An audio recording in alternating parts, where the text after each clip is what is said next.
Je vous invite à tourner avec moi dans un beau passage de Philippiens, chapitre 4, les versets 10 à 20.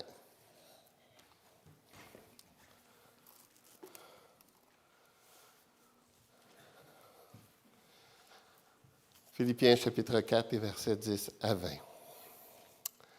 J'ai éprouvé une grande joie dans le Seigneur de ce que vous avez pu enfin renouveler l'expression de vos sentiments pour moi. Vous y pensiez bien, mais l'occasion vous manquait. Ce n'est pas en vue de mes besoins que je dis cela, car j'ai appris à être content de l'état où je me trouve. Je sais vivre dans l'humiliation et je sais vivre dans l'abondance. En tout et partout, j'ai appris à être rassasié et à avoir faim, et à être dans l'abondance et à être dans la disette. Je puis tout par celui qui me fortifie. Cependant, vous avez bien fait de prendre part à ma détresse. Vous le savez vous-même, Philippiens, au commencement de la prédication de l'Évangile, lorsque je partis de la Macédoine, aucune Église n'entra en compte avec moi pour ce qu'elle donnait et recevait. Vous fûtes les seuls à le faire, car vous m'envoyâtes déjà à Thessalonique et à 2 reprises de quoi pourvoir à mes besoins. Ce n'est pas que je cherche les dons, mais je cherche le fruit qui abonde pour votre compte. J'ai tout reçu et je suis dans l'abondance et j'ai été comblé de bien en recevant par Épaphrodite ce qui vient de vous comme un parfum de bonne odeur, un sacrifice que Dieu accepte et qui lui est agréable. Et mon Dieu pourvoira à tous vos besoins selon sa richesse avec gloire en Jésus-Christ.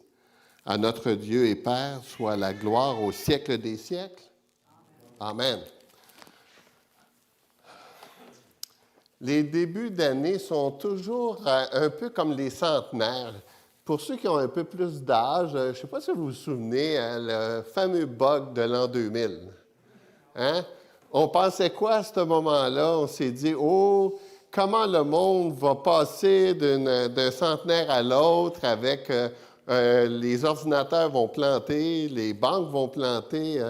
On avait peur de ce qui s'était pour se produire. Parce que l'être humain, il est préoccupé par l'avenir. Hein? On voudrait tous, chez l'être humain, même chez les croyants, connaître qu'est-ce qui va arriver, qu'est-ce qui va se produire. C'est pour ça, d'ailleurs, que dans notre société, toute la question des tarots, les 10 heures de bonne aventure, les gens veulent savoir qu'est-ce qu'il y a dans l'avenir parce qu'ils sont préoccupés, sont inquiets de ce qui va se produire demain. C'est un réflexe naturel chez l'être humain. Il y a un malaise général en ce qui concerne les choses futures et parfois même chez les croyants parce qu'on est aussi préoccupé quand est-ce que Jésus va revenir, on cherche les signes des temps, on veut savoir qu'est-ce qui va se passer dans le futur. Et bien que l'inquiétude ou le désir d'être préoccupé par l'avenir est une réaction très humaine, pour l'enfant de Dieu, le fait qu'on connaît Dieu et qu'on connaît ses promesses, l'avenir devrait prendre un regard différent pour chacun d'entre nous. Ça devrait avoir un impact sur notre anxiété. Est-ce que notre relation avec Dieu et notre foi en Dieu, dans ses promesses, fait une différence? C'est sans aucun doute. Et c'est pour ça qu'on peut envisager l'avenir avec assurance. C'est pour ça qu'on peut regarder 2026 avec une pleine confiance dans le plan de Dieu pour nos vies. Pourquoi? Parce que Dieu existe, parce que Dieu est souverain. On peut regarder l'avenir parce qu'il y a des promesses que la Bible nous donne pour chaque enfant de Dieu. La différence avec la Bible et ces 10 heures de bonne aventure-là, c'est qu'on peut être sûr à 100% des promesses de Dieu. J'aime tellement ce passage-là. Dieu n'est point un homme pour mentir, ni fils d'un homme pour se repentir. Ce qu'il a dit ne le fera-t-il pas? Ce qu'il déclare ne l'exécutera-t-il pas? Imaginez là, toutes les promesses que Dieu fait dans la Bible. On ne s'entend pas tous sur le nombre exact ou de ce que c'est vraiment une promesse, là, mais on peut voir des milliers de promesses qui sont données dans la Bible. Et ce que ce passage-là nous assure, c'est que quand Dieu fait une promesse, on peut s'assurer à 100% de son exécution ou de son accomplissement. Ce que Dieu promet, il l'accomplit. Pourquoi? Parce qu'on est dans ses bonnes mains. On n'est pas le fruit du hasard ou de ce que les autres pourraient faire dans nos vies. Dieu contrôle nos vies, puis ça fait toute la différence. Alors, comment on peut envisager 2026? Bien, on peut l'envisager avec confiance. Confiance que Dieu va pourvoir à nos besoins, peu importe lesquels ils sont, en 2026. Maintenant, on va voir ensemble que peut-être que dans la façon dont Dieu pourvoit nos besoins, c'est différent de la façon dont lui voit nos besoins. Mais ça ne change pas le fait que Dieu, comme on l'a vu, ce passage-là dans Philippiens 4, 19, « Mon Dieu pourvoira à tous vos besoins selon sa richesse avec gloire en Jésus-Christ. » Dans le contexte, c'est un contexte d'argent. C'est l'Église qui soutenait l'apôtre Paul dans son ministère, dans ses besoins pour la prédication de l'Évangile. Mais le concept et la vérité est la même pour tous les autres domaines de notre vie. Peu importe c'est quoi, financier, ça peut être, ou encore des circonstances, ou encore des épreuves ou l'adversité, Dieu pourvoira à nos besoins. Même que ce soit dans les petits besoins. Quand Jésus il dit ici, j'aime tellement ça, il dit « Ne vous inquiétez donc point et ne dites pas que mangerons-nous, que boirons-nous, de quoi serons-nous vêtus, car toutes ces choses, ce sont les païens qui les recherchent. Votre Père céleste sait que vous en avez besoin. » Besoin. Dieu veut pourvoir à nos besoins. Et c'est pour ça qu'on peut envisager l'avenir. Et peut-être que dans votre vie, l'avenir, c'est inquiétant. Je ne sais pas si vous êtes comme ça, mais moi, à 69 ans, 69 ans dans quelques jours, je dis, la retraite, là, c'est comment je vais vivre ça, la retraite? Puis là, je regarde mes placements, puis ils me dérangent. Parce qu'ils ne sont pas à mon goût. Hein? Je voudrais que ce soit différemment. Et là, c'est humain. On est comme ça. Si tu n'as pas un travail, combien de temps ça va durer? C'est humain. C'est toutes ces questions-là. On se les pose. Et ce que Dieu nous dit ici, c'est qu'on ne doit pas s'inquiéter. Et même dans le même passage, il dit qu'il prend soin de qui? Des petits oiseaux. Alors, s'il s'occupe des petits oiseaux, il peut s'occuper de nos vies. Et c'est pour ça que j'aime souvent dire que Dieu prend soin et est souverain dans le macro, comme on va le voir dans quelques instants, dans l'univers qui tient que tout fonctionne ensemble, ou dans le micro, dans les détails de nos vies. Il nous dit même que même les cheveux de notre tête ne tombent pas sans qu'il le sache, soit qu'il est au courant. Peut-être que c'est la santé qui vous préoccupe. Dieu répond dans le psaume 41, je ne l'ai pas mis sur l'écran, « Heureux celui qui s'intéresse aux pauvres. Au jour du malheur, l'Éternel le délivre. L'Éternel le garde et lui conserve la vie. Il est heureux sur la terre et ne le livre pas au bon plaisir de ses ennemis. L'Éternel le soutient sur son lit de douleur. Tu le soulages de toutes ses maladies. » Encore une fois, c'est intéressant. Il dit ici que Dieu il soulage la maladie, mais il ne dit pas qu'il enlève la maladie. Parce que la maladie, ça fait partie de notre monde. Ou encore quand on lit le psaume 23 qui dit « Quand je marche dans quoi? Dans la vallée de l'ombre de la mort. » Il ne dit pas qu'il enlève la vallée de l'ombre de la mort. Il dit « Quand la vallée de l'ombre de la mort se présente dans nos vies, il est où? Avec nous. » Finalement, est-ce que vous êtes angoissé par des choses, c'est pas juste financier, c'est pas juste la santé, ça peut être les relations humaines.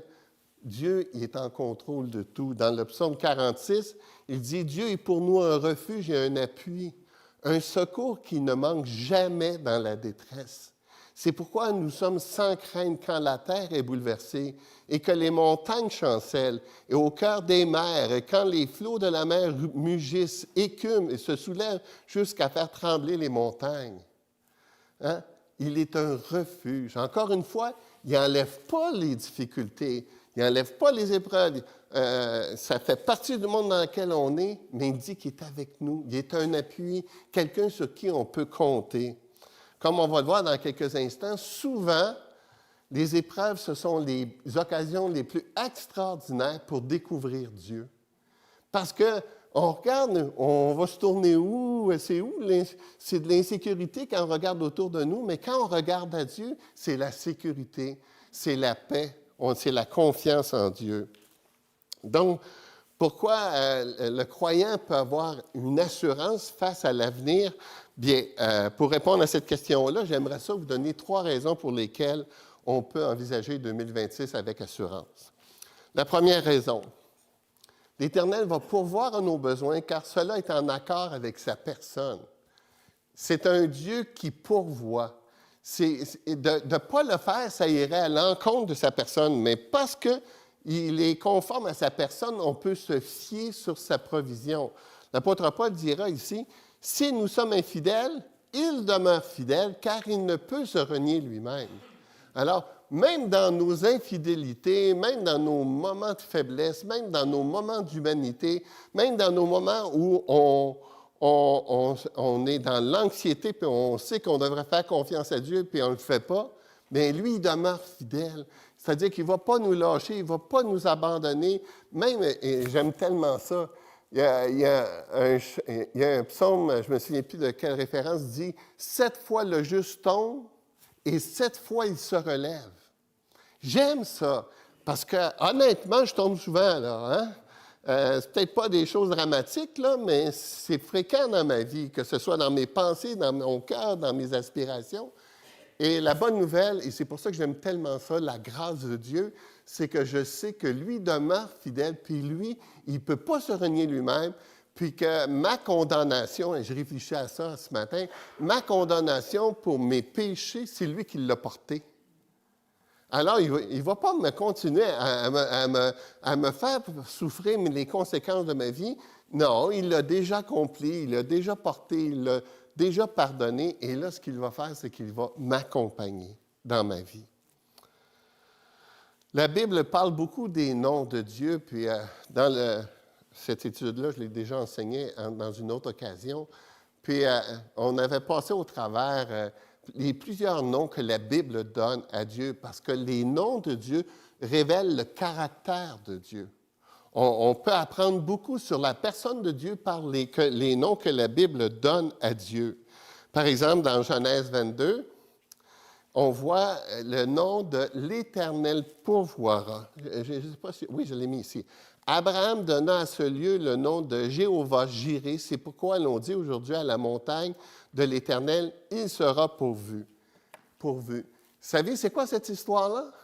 C'est quand Dieu a demandé à Abraham d'amener Isaac puis de l'offrir en sacrifice. C'est vraiment une histoire extraordinaire. C'est une histoire parce qu'Abraham, il n'a pas attendu quelques années là, pour avoir une progéniture. Là. Il l'a eu à quel âge? 100 ans, 99 ans. Ça a pris 25 ans avant l'accomplissement de la promesse de Dieu. Et ça, c'est un autre bel exemple que dans cette histoire-là, il a attendu, Dieu a fait une promesse, ça a pris 25 ans avant qu'il voie la promesse. C'est la même chose pour le peuple juif quand il était en Égypte. Ça a pris combien d'années avant qu'il soit délivré? 400 ans. Alors, ce n'est pas que Dieu n'accomplit pas ses promesses, c'est que des fois, ses promesses sont longues à s'accomplir parce qu'il y a un plan différent que le nôtre. Mais quand même, ici, avec son fils Isaac, il s'en va à l'autel, puis il s'en va sur le mont Moriah, puis là, même son fils, à un moment donné, il lui pose la question. Alors Isaac parla à Abraham, son père, il dit « Mon père ». Il répondit « Me voici mon fils ». Isaac reprit « Voici le feu, voici le bois, mais où est l'agneau pour l'Holocauste? » Abraham répondit « Mon fils, Dieu se pourvoira lui-même de l'agneau pour l'Holocauste. » Ils marchèrent tous deux ensemble. Ils s'en vont sur la montagne. Et là, ils bâtissent l'autel. Et là, Dieu, c'est extraordinaire quand même. Abraham fait confiance à Dieu. Il prend son fils de la promesse, puis là, il le met pour l'offrir en sacrifice. Et là, lorsqu'il lève le couteau, qu'est-ce qu'il entend? Il entend un chèvre ou je ne suis pas trop sûr, là, un bouc qui est pris avec ses cornes dans des arbres. Il ne l'a pas dit d'avance, Dieu. Abraham a démontré sa foi, même si c'était un gars bien imparfait, Abraham. Et là, dans cette histoire-là, il a démontré quand même quelque chose d'extraordinaire, sa foi, parce qu'il croyait vraiment que Dieu était pour pouvoir. Justement, un peu plus tard, il va dire, c'est l'Épître aux Hébreux, c'est par la foi qu'Abraham offrit Isaac lorsqu'il fut mis à l'épreuve et qu'il offrit son fils unique. Lui qui avait reçu les promesses et à qui il avait dit, en Isaac sera nommé pour toi une postérité. Il pensait que Dieu est puissant, même pour ressusciter les morts, aussi le couvrira-t-il par une sorte de résurrection.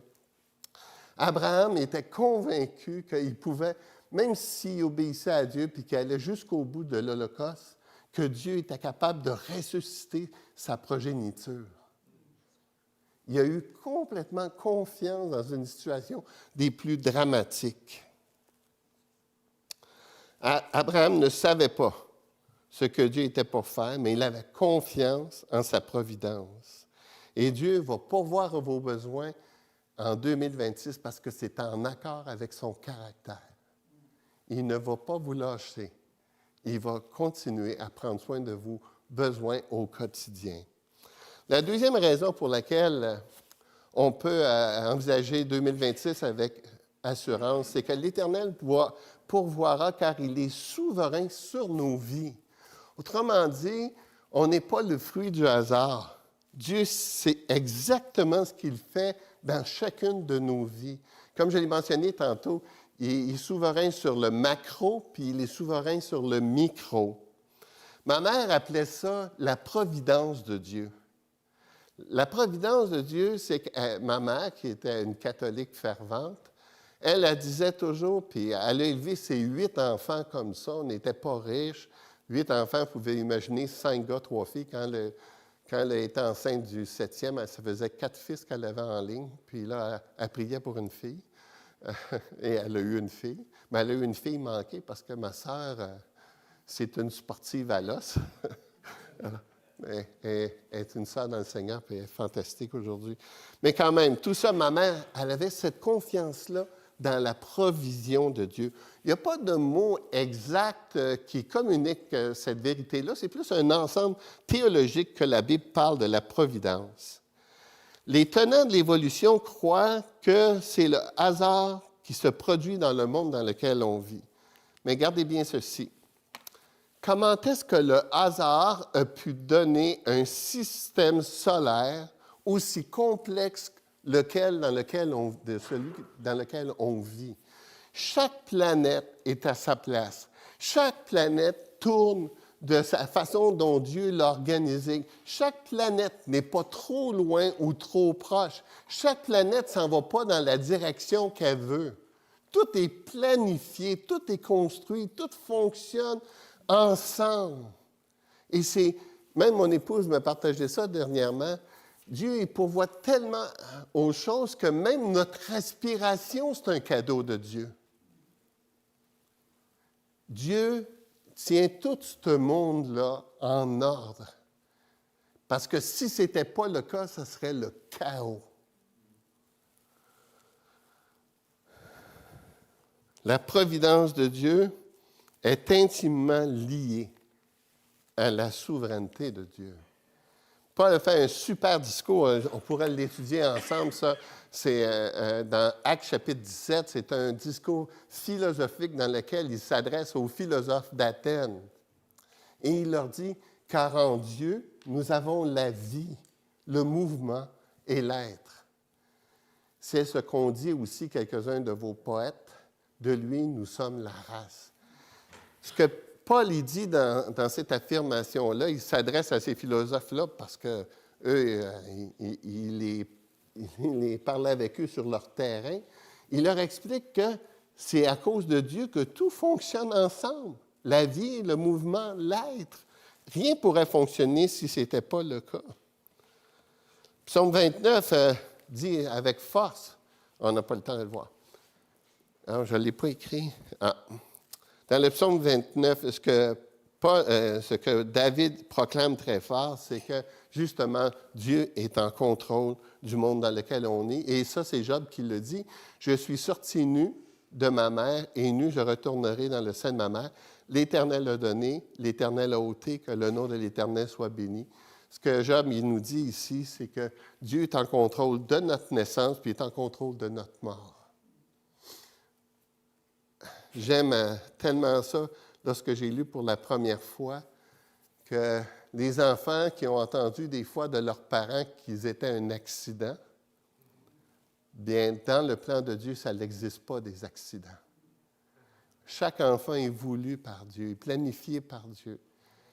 Si on avait le temps, on irait voir le psaume 139, dans lequel il dit « Tous les jours de notre vie sont inscrits dans le livre de Dieu ». Maintenant, la provision de Dieu ou la providence de Dieu, puis ça peut soulever des questions. Des questions, pourquoi suis-je dans la souffrance si Dieu est souverain? Pourquoi suis-je dans la disette et que le méchant réussit? Pourquoi je suis encore malade? Pourquoi j'ai perdu un enfant? Pourquoi j'ai le cancer? Pourquoi?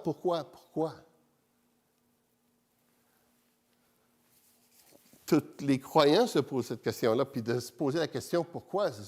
c'est correct. Même Jésus sur la croix, il a dit « pourquoi ?» C'est humain. Bien, il n'y a pas de réponse parfaite. Il n'y a pas de réponse parfaite parce que des fois, avec nos réponses, là, quelqu'un souffle, là, puis on dit « Hey, tu sais, toute chose concourt au bien de ceux qui aiment Dieu. » Ça, il se sent vraiment compris, lui, là. J'aime quand Job il dit « Celui qui souffre a droit à la compassion de son ami, même quand il abandonnerait la crainte du Tout-Puissant. » Alors, les croyants qui souffrent autour de nous, ce qu'ils ont besoin, premièrement, c'est de la compassion. Ce qu'ils ont besoin, c'est d'être entourés. Parce que dans leur souffrance, ils sont dans leur humanité. Puis on voudrait des fois qu'ils pensent autrement ou qu'ils disent des choses autrement, mais c'est là qu'ils sont dans le moment présent. Puis nous, c'est ce que j'aime, le concept du corps de Christ, de l'Église. C'est comme une famille, puis on entoure ceux qui sont dans des moments de faiblesse. C'est premièrement, la première chose, c'est qu'on veut les comprendre, communiquer qu'on les comprenne. Ça, c'est quelque chose qu'il a fallu que j'apprenne à développer dans ma vie. Parce que moi, j'étais toujours avec toutes mes réponses faites dans ma tête. J'avais mes réponses toutes faites pour ma femme. Hein? Avant même qu'elle parle, je lui dis, je sais ce que tu vas dire, là. Mais la première chose, apprendre la compassion, apprendre à comprendre quand la personne souffre et se mettre à sa place. Maintenant, qu'on est capable de se mettre à la place de l'autre puis de comprendre sa souffrance, ça ne veut pas dire qu'on est capable de tout expliquer. Il y a comme un mystérieux mélange entre la souveraineté de Dieu puis la liberté humaine. Comment est-ce qu'on peut expliquer tout, comment ça fonctionne? Les théologiens, de toute façon, ils s'ostinent là-dessus depuis des siècles. On n'est pas capable de tout l'expliquer, mais ce qu'on est capable d'expliquer, c'est que Dieu va toujours avoir le dernier mot. Ça va toujours être son plan qui va s'accomplir.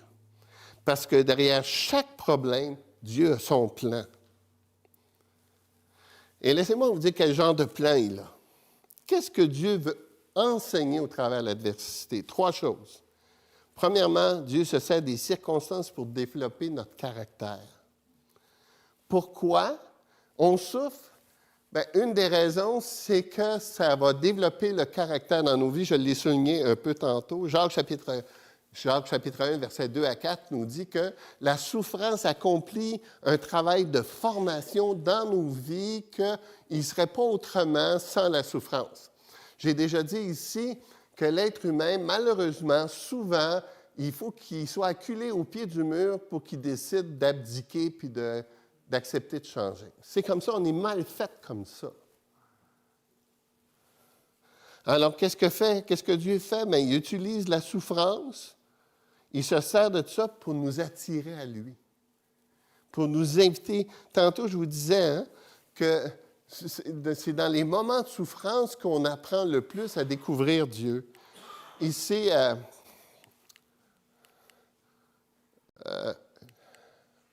l'Éternel est près de ceux qui ont le cœur brisé.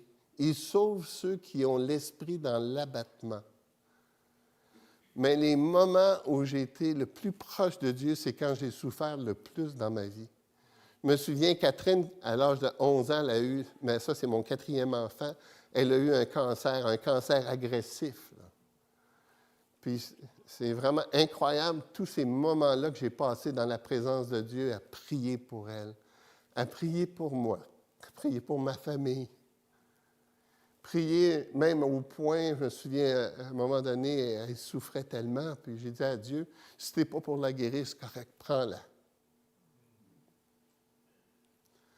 Il ne l'a pas pris. Il me l'a laissé, puis elle m'a donné 5 beaux petits-enfants. C'est cool.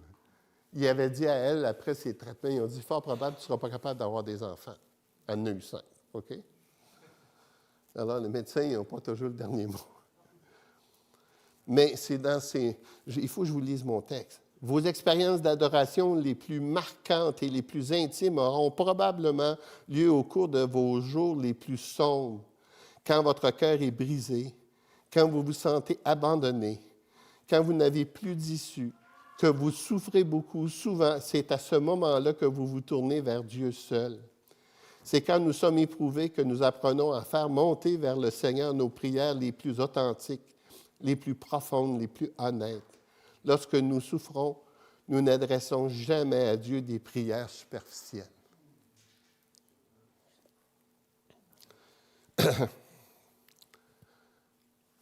Dieu se sert des circonstances aussi pour notre bien. Le fameux Romains 8, 28, nous savons du reste que toute chose concourt au bien de ceux qui aiment Dieu, de ceux qui sont appelés selon son dessein.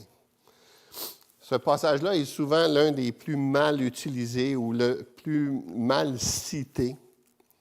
Premièrement, ce que Dieu dit ici, Dieu ne dit pas « Dieu fait concourir toute chose à l'accomplissement de ma volonté personnelle ». Il ne dit pas ça. C'est pas ça qu'il dit. Ou encore, Dieu fait en sorte que tout finisse bien sur la terre. Il ne dit pas ça non plus. Parce qu'il y a eu bien la vie des croyants qui a été une fin dramatique. Mais derrière tous les événements de nos vies, il y a un grand metteur en scène. Votre vie n'est pas le fruit du hasard, du destin ou de la chance, mais il existe un plan d'ensemble, une histoire que l'Éternel a écrite de sa main. J'aime l'expression quand Paul il dit « nous savons ». De quoi il parle? Il sait quoi, lui? Vous savez de quoi il sait? Il regarde la Bible, là, il regarde toutes les histoires de la Bible, puis il voit bien, bien, Dieu, il a un plan, Dieu est souverain, mais il ne parle pas juste de la Bible, il parle de sa vie. Il a expérimenté dans sa vie ce qu'il est en train d'enseigner là. Il y a eu des situations dans sa vie que ça a été difficile, mais ça a concouru à son bien malgré tout. Que toute chose concourt à notre bien ne signifie pas que tout est bon dans la vie. Bien des événements qui se déroulent dans notre monde sont mauvais, pervers, mais le Seigneur a son pareil pour les faire tourner pour notre bien. Et son plan, c'est quoi? C'est que la plus grande préoccupation de Dieu, c'est de former en nous le caractère de Christ. Puis il va utiliser toutes sortes de circonstances pour développer en nous le caractère de Christ. Tout le chapitre 8 de Romains nous dirige vers cet objectif-là, devenir semblable à Jésus. Donc, Dieu pourvoit dans nos vies à nos besoins de 3 façons. La première, il pourvoit exactement ce dont nous avons besoin. Tu as besoin d'argent? Il te donne l'argent. Deuxièmement, il pourvoit de manière différente. Tu avais besoin d'argent, il te donne une job. Troisièmement, il pourvoit sa grâce. Sa grâce, c'est quoi? C'est non. Il ne veut pas te le donner. Parce que c'est meilleur pour toi qu'il ne te le donne pas. Dans son plan parfait, il juge que c'est préférable que tu n'aies pas ce que tu voudrais. Et le plus bel exemple de ça, c'est dans 2 Corinthiens 12. Hein? Il m'a dit, 3 fois j'ai demandé à Dieu d'être délivré de quelque chose. On ne sait pas exactement c'est quoi. Et Dieu a répondu, « Ma grâce te suffit, car ma puissance s'accomplit dans la faiblesse. Je me glorifierai donc bien plus volontiers de mes faiblesses, afin que la puissance de Christ repose sur moi. C'est pourquoi je me plais dans les faiblesses, dans les outrages, dans les calamités, dans les persécutions, dans les détresses pour Christ. Car quand je suis faible, c'est alors que je suis fort. » Alors, parfois, ce que Dieu il pourvoit mon besoin, mais c'est sa grâce qu'il donne pour être capable de vivre et de passer au travers. Je termine avec cette dernière raison pourquoi j'ai l'assurance que 2026, Dieu va pourvoir. C'est parce qu'il l'a démontré dans le passé. Tous les croyants qui ont de plusieurs années dans la foi sont capables de dire, c'est vrai. Dans chacune des situations, Dieu a pourvu. Le psaume 37 nous dit, « J'ai été jeune, j'ai vieilli, je n'ai point vu le juste abandonné, ni sa postérité mendiant son pain. » Dieu pourvoit toujours, toujours à nos besoins. J'ai lu une illustration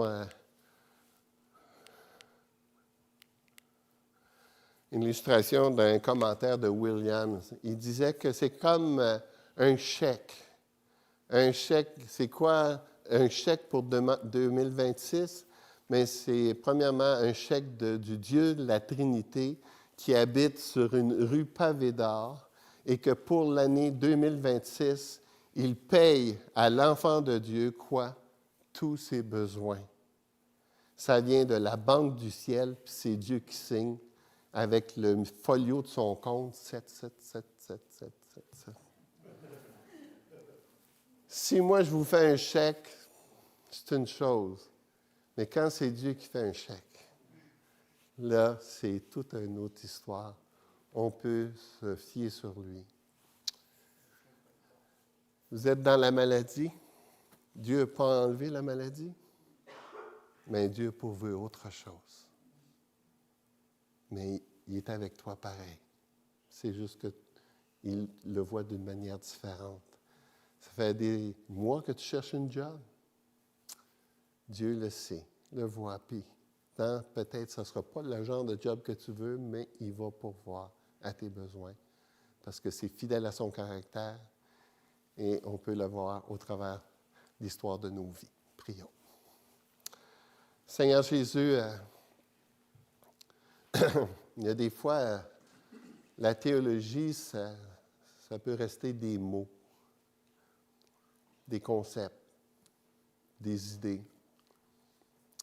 Mais quand on est dans le besoin, quand on souffre, c'est difficile. Et Seigneur, ma première prière que je demande pour mes frères et mes sœurs, c'est qu'ils puissent goûter ta présence dans leur vie comme jamais auparavant. Que tu puisses te manifester de toutes sortes de façons pour qu'ils puissent avoir ce petit clin d'œil de Dieu. Là, je suis avec toi, je suis là, je ne t'oublie pas.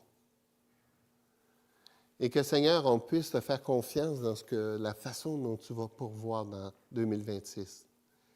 Et Seigneur, encore une fois, tu ne vas pas nous donner quelque chose qui n'est pas bon pour nous. Tu vas toujours nous donner quelque chose qui est bon pour nous.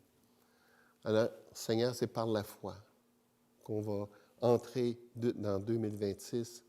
Merci pour ce que tu as accompli en 2025 et merci pour ce que tu vas accomplir en 2026. En ton nom précieux. Amen.